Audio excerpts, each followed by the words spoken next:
అధికార పార్టీ ఓవైపు, సార్వత్రిక ఎన్నికల్లో ఖాతా కూడా తెరవని పార్టీ మరోవైపు. ఈ రెండు పార్టీలకు ఉప ఎన్నికల రూపంలో కష్టాలు వచ్చాయి. ఎన్నికల ఖర్చులకు పైసలు ఎక్కడి నుంచి తేవాలో అన్న టెన్షన్ ఓవైపు ఉంటే, అంతర్గత కుమ్ములాటలు మరో తలనొప్పిగా మారాయి. తిరుపతి ఉప ఎన్నిక సందర్భంగా లోలోపల జరుగుతున్న రాజకీయాలంటూ ఒకసారి చూద్దాం.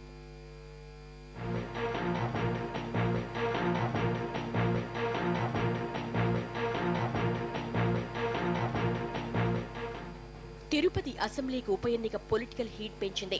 ఏకగ్రీవం అవుతుంది అనుకుంటే డైరెక్ట్ ఫైట్ తప్పలేదు. ఈ ఎన్నికలను కాంగ్రెస్ ప్రతిష్టాత్మకంగా తీసుకోవడంతో టీడీపీకి ఇబ్బందిగా మారింది. సానుభూతి రూపంలో టీడీపీకి కలిసొస్తుందనుకున్నా టఫ్ ఫైట్ ఇచ్చేందుకు కాంగ్రెస్ స్కెచ్ చేస్తోంది. దీంతో సానుభూతిని నమ్ముకోకుండా ఎంతో కొంత ఖర్చు చేయక తప్పదని భావిస్తున్నారట టీడీపీ నేతలు.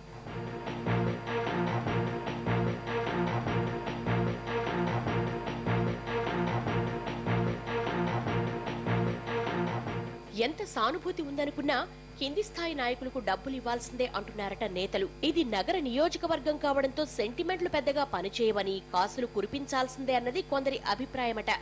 ఎంత లేదన్నా కనీసం 6 నుంచి 7 కోట్లైనా ఖర్చు చెయ్యాలని లెక్కలేస్తున్నారట. లెక్కలైతే వేస్తున్నారు కానీ ఈ డబ్బులు ఎవరు అడ్జస్ట్ చేస్తారన్నది ఇప్పుడు సస్పెన్స్ గా మారింది టీడీపీలో.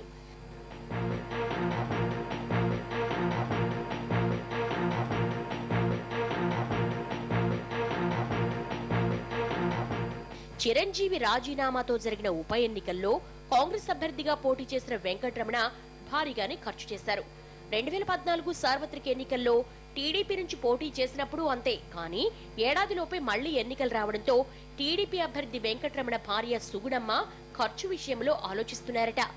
పార్టీ ఎంత సర్దుబాటు చేస్తుందన్న విషయంపై చర్చలు జరుగుతున్నాయని సమాచారం.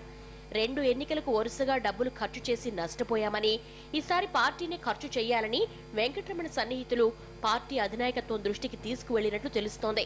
అయితే జిల్లా నాయకులే ఈసారి పార్టీ ఎన్నికల వ్యయాన్ని భరించాలని బాబు చెప్పారని ప్రచారం జరుగుతోంది.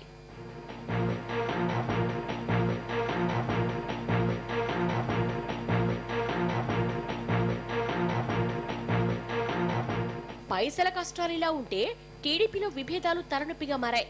తమకు పార్టీలో ప్రాధాన్యం ఉండట్లేదని కొందరు నేతలు అలిగారని తెలుస్తోంది. వీరిని బుజ్జగించేందుకు గాలి ముద్దు కృష్ణమనాయుడు, బొజ్జల సీరియస్ గా మంత్రాలు చేస్తున్నారట. ఎన్నికలకు కావాల్సిన ఖర్చులను అడ్జస్ట్ చేసే బాధ్యత వీరి మీదే పెట్టడంతో చోటామోటా లీడర్ దగ్గర నుంచి అన్ని వర్గాల నేతల వరకు మంత్రాలు చేస్తున్నారట. గత ఎన్నికల్లో వెంకటరమణకు 42,000కు పైగా ఆధిక్యత వచ్చింది. అంతకు 2 మెజార్టీ రావాలని, లేకపోతే ప్రభుత్వం మీద వ్యతిరేకత ఉందన్న సందేశం జనంలోకి వెళుతుందని, ఎక్కువగా కష్టపడాలని బాబు నుంచి ఆదేశాలున్నాయట. దీంతో ఇద్దరు అగ్రనేతలు తిరుపతిలోని మకాం వేసి మంత్రాలు సాగిస్తున్నారు.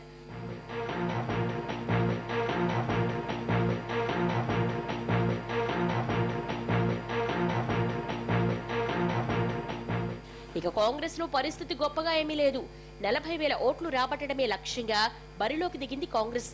తమ అనుచరురాలికి టికెట్ ఇప్పించుకున్నారు చింతామోహన్. కానీ కాంగ్రెస్ లో అసమ్మతి ఆయనకు ఊపిరాడకుండా చేస్తోంది.